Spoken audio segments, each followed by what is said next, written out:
सुप्रभात मध्य प्रदेश, आपके साथ मैं हूं ललित प्रजापति। शुरुआत करेंगे ग्लोबल इन्वेस्टर्स समिट से।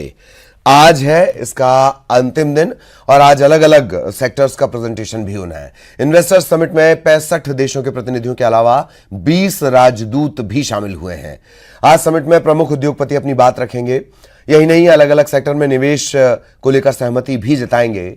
सुबह के सत्र में मध्य प्रदेश से निर्यात की संभावनाओं पर चर्चा होगी और दोपहर के सत्र में भारत की 5 ट्रिलियन इकोनॉमी में मध्य प्रदेश के योगदान पर मंथन होगा। दोपहर 2 से 3 बजे के बीच एमपी में स्टार्टअप के लिए अनुकूल वातावरण पर चर्चा होगी। कल प्रधानमंत्री मोदी कार्यक्रम से वर्चुअली जुड़े थे। समिट का उन्होंने एक शुभारंभ किया था। मध्य प्रदेश सरकार को इस समिट से निवेश की काफी उम्मीदें हैं। तो आज ग्लोबल इन्वेस्टर्स समिट का अंतिम दिन और अलग अलग सेक्टर्स का प्रेजेंटेशन होना है। आज की अगर बात कर ली जाए, प्रमुख उद्योगपति अपनी बात रखेंगे। अलग अलग सेक्टर में निवेश को लेकर सहमति भी जताई जाएगी। सुबह के सत्र में मध्य प्रदेश से निर्यात की संभावनाओं पर चर्चा होगी और दोपहर के सत्र में भारत की 5 ट्रिलियन इकोनॉमी में मध्य प्रदेश के योगदान पर मंथन होगा। सीधा इंदौर लिए चलेंगे। सहयोगी अरुण इस वक्त हमारे साथ जुड़े हुए हैं। अरुण, आज अंतिम दिन, क्या कुछ खास और क्या कुछ समिट से निकलकर अब तक आया है वो भी बताएं।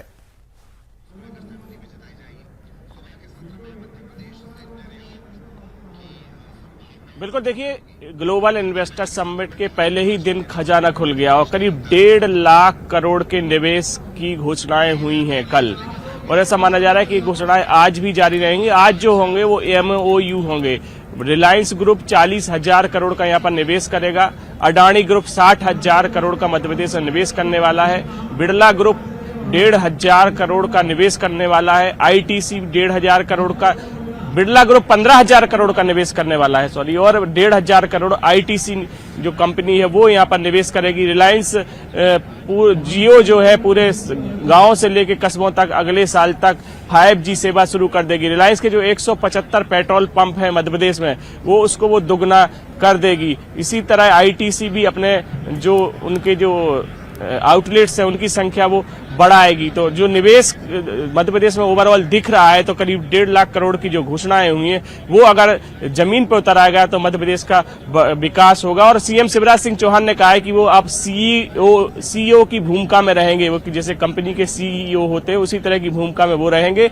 उद्योगपतियों से मुलाकात करेंगे। उसके लिए उन्होंने सोमवार का दिन तय किया कि हर सोमवार को वो उद्योगपतियों से मुलाकात करेंगे और उनको उद्योग लगाने में जो भी परेशानियां होंगी वो उनको तुरंत हल करेंगे। 1.25 लाख करोड़ का जो लैंड बैंक बना रखा है, 1.25 लाख एकड़ का जो लैंड बैंक है वो मध्य प्रदेश सरकार ने बना रखा है उद्योग लगाने के लिए। इसमें प्लास्टिक पार्क, मेडिसिनल पार्क और तमाम जो फार्मा उद्योग की कंपनियां वो भी यहाँ पर अपने उद्योग लगाएंगी। पीथमपुर, मालनपुर, तमाम जो औद्योगिक क्षेत्र हैं वहाँ पर बड़े निवेश इस साल होने वाले हैं और बड़ा मध्य प्रदेश को फायदा इससे होने वाला है। आज इन्वेस्टर समिट का दूसरा और आखिरी दिन है। आज केंद्रीय मंत्री ज्योतिरादित्य सिंधिया भी इसमें शामिल होंगे और CM शिवराज सिंह भी इसमें शामिल होंगे। इसके अलावा जो स्वास्थ्य मंत्री है प्रभुराम चौधरी वो भी मौजूद रहेंगे। सुबह 11 बजे से यहाँ सत्र शुरू हो जाएंगे और समापन सत्र है वो 3 से 5 बजे के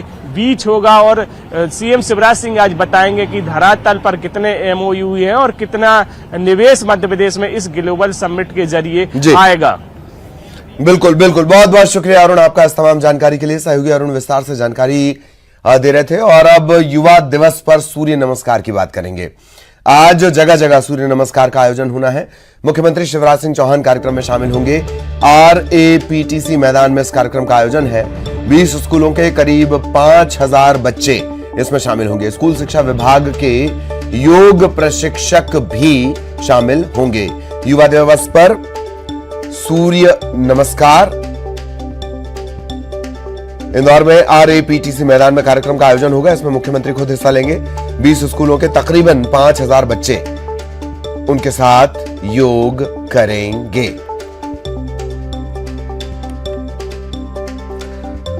तो आज है युवा दिवस और सूर्य नमस्कार का आयोजन। मुख्यमंत्री शिवराज सिंह चौहान के साथ तकरीबन 5000 बच्चे इसमें शामिल होंगे। सहयोगी रंजना हमारे साथ जुड़ी हुई है, रंजना के पास आपको लिए चलेंगे।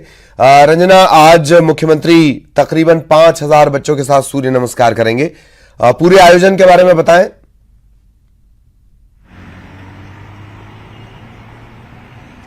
जी ललित, बिल्कुल आज इंदौर में के साथ पूरे प्रदेश भर में सामूहिक सूर्य नमस्कार का आयोजन हो रहा है और इंदौर में आज मुख्यमंत्री शिवराज सिंह चौहान सामूहिक सूर्य नमस्कार में शामिल होंगे, क्योंकि ग्लोबल इन्वेस्टर समिट इंदौर में चल रही है और अभी फिलहाल सीएम शिवराज सिंह चौहान के साथ कैबिनेट के जो मिनिस्टर है वो भी इंदौर में ही है और आज महेश गार्ड लाइन में ये जो सूर्य नमस्कार का आयोजन है ये किया जा रहा है, जिसको लेकर कल जो तैयारियां हैं वो बड़े स्तर पर कर ली गई थी, जिसमें करीब 20 स्कूलों के 5000 से ज्यादा बच्चे योग करते हुए नजर आएंगे। और अगर कहा जाए ललित, तो छात्र छात्राओं के लिए स्वामी विवेकानंद की जयंती पर ये अच्छा मौका है जब सीएम इंदौर में बच्चों के साथ आज सूर्य नमस्कार करते हुए नजर आएंगे और तमाम जो अधिकारी हैं और इसके साथ ही कैबिनेट जो मिनिस्टर हैं वो भी सूर्य नमस्कार में शामिल होंगे। और बड़े स्तर पर जो महेश गाइडलाइन है 15वीं बटालियन, उसमें तैयारियां की गई हैं और खास करके स्वस्थ रहने के लिए, मानसिक रूप से स्वस्थ रहने के लिए योग करने की जो हमेशा जो सलाह है वो दी जाती है। और स्वामी विवेकानंद की जयंती पर आज इंदौर में बड़े स्तर पर ये जो कार्यक्रम है वो आयोजित हो रहा है। ललित,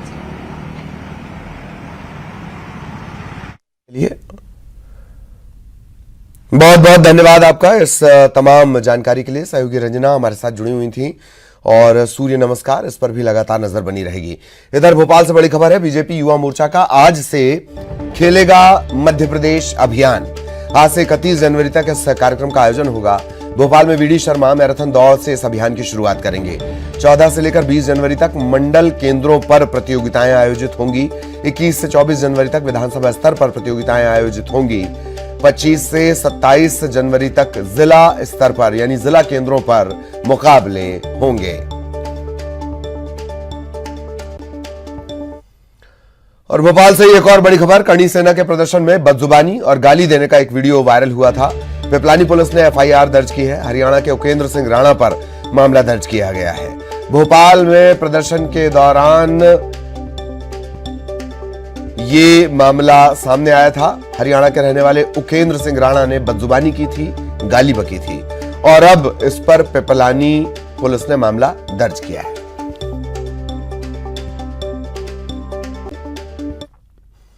खबर ग्वालियर अंचल से जुड़ी। ग्वालियर चंबल अंचल में सर्दी का सितम लगातार जारी है। शीतलहर और घने कोहरे के चलते हालात लगातार बिगड़ रहे हैं। 8 किलोमीटर प्रति घंटे की रफ्तार से सर्द हवाएं भी चल रही हैं। रात का न्यूनतम तापमान 7.4 डिग्री सेल्सियस दर्ज हुआ। आज दिन में भी सर्दी बढ़ने के आसार हैं। कोहरे के चलते उत्तर भारत से आ रही 24 ट्रेन लगातार लेट चल रही हैं। जम्मू, पंजाब और दिल्ली से आने वाली ट्रेन देरी से चल रही हैं और इसका असर पूरे मध्य भारत तक पड़ता है। दक्षिण भारत पहुंचते पहुंचते ट्रेन अपना टाइम कवर कर पाती है।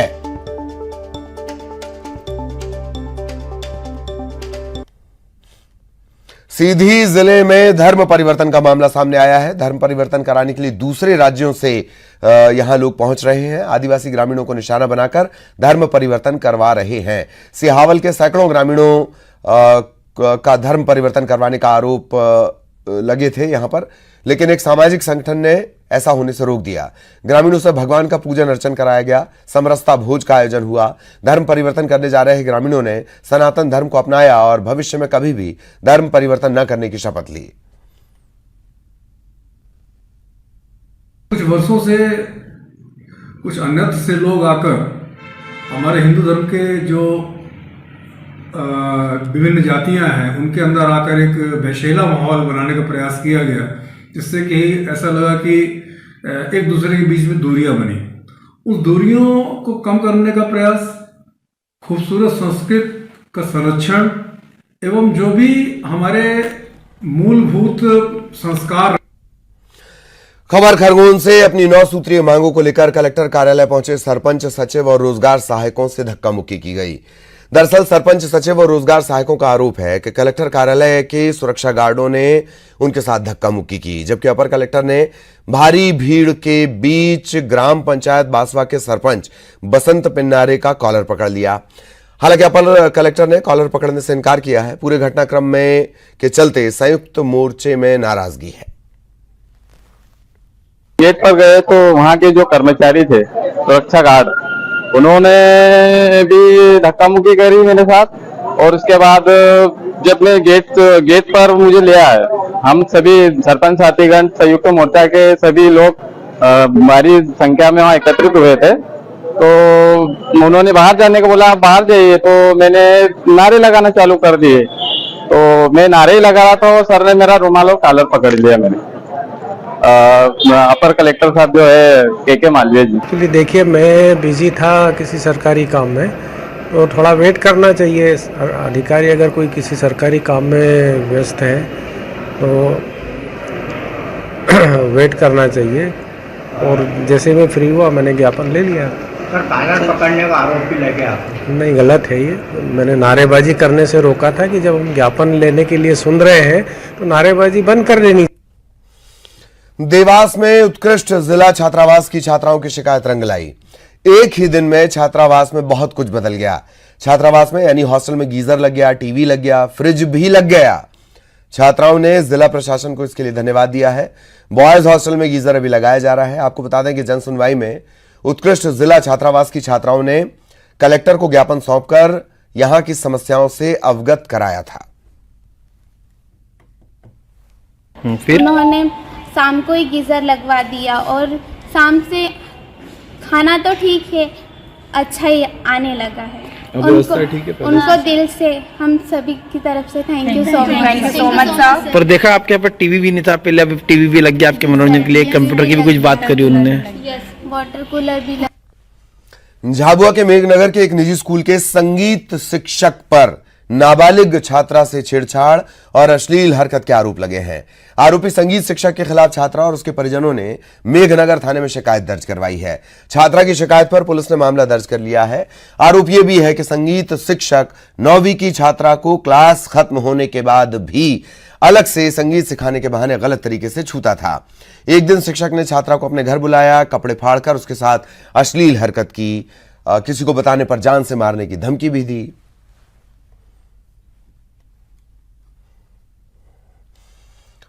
खबर रीवा से। यहां के हनुमना जनपद पंचायत के कैलाशपुर गांव में फर्जीवाड़ा सामने आया है। 2 बच्चों की मां ने सरपंच और सचिव के फर्जी सिग्नेचर के जरिए विवाह योजना का लाभ प्राप्त किया। महिला दोबारा अपनी बहन की शादी के लिए एक बार फर्जी दस्तावेज तैयार करके योजना का लाभ लेने का प्रयास कर रही थी। इसकी जानकारी लगने पर ग्राम पंचायत के सचिव ने जनपद पंचायत कार्यालय में शिकायत दर्ज करवाई है। उस जमाने में नीरज कुमार पिता राम राघव यादव और राम राघव यादव पिता राम नारायण यादव के द्वारा कन्या विवाह की मतलब फाइल पेश कर उसमें 51,000 रुपये की लालच में पड़कर हमारा और सचिव का फर्जी सील सिग्नेचर करके और हस्ताक्षर करके स्वीकृत कराया।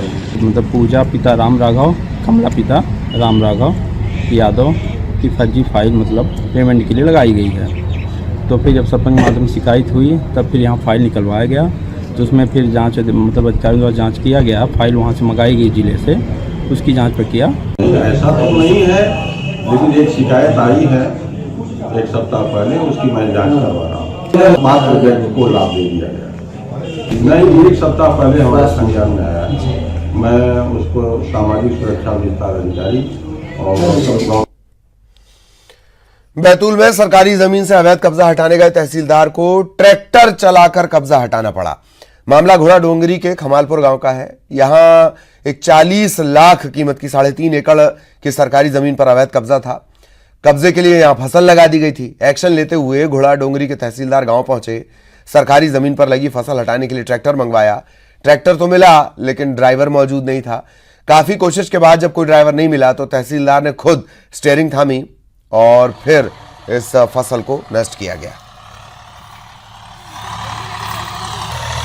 ग्राम खमालपुर में शासकीय भूमि पर किया गया अतिक्रमण को हटाने के लिए कोई ड्राइवर नहीं मिल रहे थे, तो मेरे द्वारा ट्रैक्टर चला के अतिक्रमण हटाया गया। कितना अतिक्रमण हटाया गया? 3.5 एकड़। कितनी की इसकी कीमत क्या होगी सर जमीन की लगभग 4। शाहजहांपुर में एक युवक और युवती के खेत में जहर खा लेने का मामला सामने आया है। जहर खाने के बाद दोनों ने परिजनों को फोन कर जहर खाने की बात कही। तुरंत मौके पर परिजन पहुंचे, दोनों को अस्पताल पहुंचाया गया। दोनों की हालत खतरे से बाहर है। मामला मोहब्बत से जुड़ा बताया जा रहा है, लेकिन कोई कुछ बोलने को तैयार नहीं। पुलिस मामले की पड़ताल कर रही है।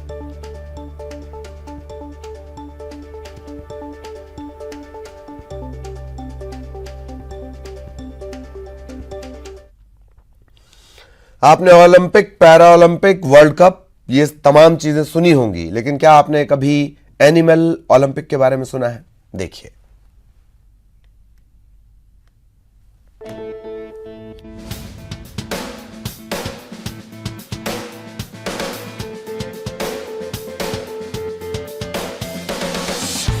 बैलों की ये चाल देखिए, घोड़ी की रफ्तार देखिए, दर्शकों का सैलाब उत्साह देखिए।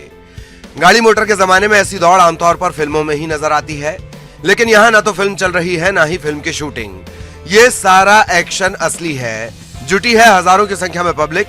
दिल थाम कर देखिए, ये है एनिमल ओलंपिक। ग्वालियर के कुलैथ गांव की तस्वीरें हैं ये। यहां आयोजित की गई अनोखी खेल प्रतियोगिता, इसके प्रतिभागी इंसान नहीं, पशु हैं। इस एनिमल ओलंपिक में बैल, घोड़ी और भैंसों ने अपना जलवा दिखाया। ऑनलाइन गेमिंग के जमाने में परंपरागत खेलों को जिंदा रखने के लिए गांव के युवाओं ने एनिमल ओलंपिक की शुरुआत की। इसमें बैलगाड़ी दौड़, घुड़दौड़, पाड़ा कुश्ती जैसी प्रतियोगिताओं का आयोजन होता है और प्रतियोगिता जीतने वाले पशुओं को हजारों रुपए का इनाम भी मिलता है। तो मेरा ऐसा मानना है, आप सबके माध्यम से इनकी प्रतिभाएं निकल के आएंगी।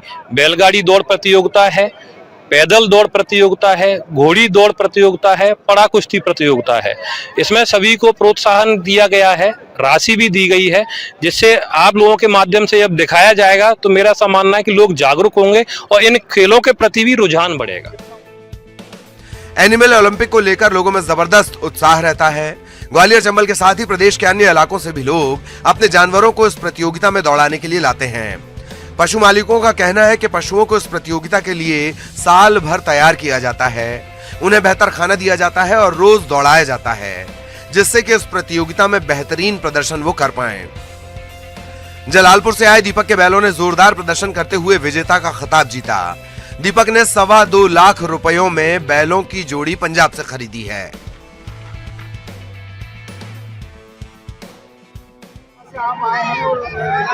हम ग्वालियर, जिला ग्वालियर में रहते, ग्राम जलालपुर है और हम पहले पूर्वज हमारे बैल दौड़ाते थे। हमारे बाबा ने दौड़ा, पिताजी ने, हमने भी रखे, हमारे बच्चों को भी शौक है और हम पंजाब से खरीद के लाए बैलों को और खूब खिलाते पिलाते हैं और फिर अपना सेवा हो जाती, गौ माता की सेवा भी कर रहे हैं, अपने नाम भी हो जाता है थोड़ा। कुलैथ गांव के खुले मैदान पर आयोजित एनिमल ओलंपिक देखने के लिए बड़ी संख्या में लोग पहुंचते हैं। इस साल भी 20,000 से ज्यादा लोग मैदान में जमा हुए। लोग ट्रक, ट्रैक्टर और वाहनों की छत पर बैठकर प्रतियोगिता का लुत्फ लेते नजर आए। ग्रामीणों का कहना है कि उनके परंपरागत खेलों को बढ़ावा देने के लिए ऐसे आयोजन जरूरी हैं। इस बार बैलगाड़ी की प्रतियोगिता हुई, घोड़ी दौड़ की प्रतियोगिता हुई और बच्चों की, लड़कों की, लड़कियों की दौड़ की प्रतियोगिता हुई और पड़ा कुश्ती भी हुई, नाल भी उठाए। सारे जो ग्रामीण खेल हैं उन्हीं को प्रोत्साहन किया जा रहा है। इस प्रतियोगिता में जीतने वाले खुश होकर लौटे और जो पीछे रह गए वो अगली बार पूरी तैयारी के साथ मैदान में जुटेंगे। एनिमल ओलंपिक को लेकर लोगों में जबरदस्त उत्साह है। ऐसी प्रतियोगिताएं अपनी परंपराओं को सहेजने का जरिया भी हैं।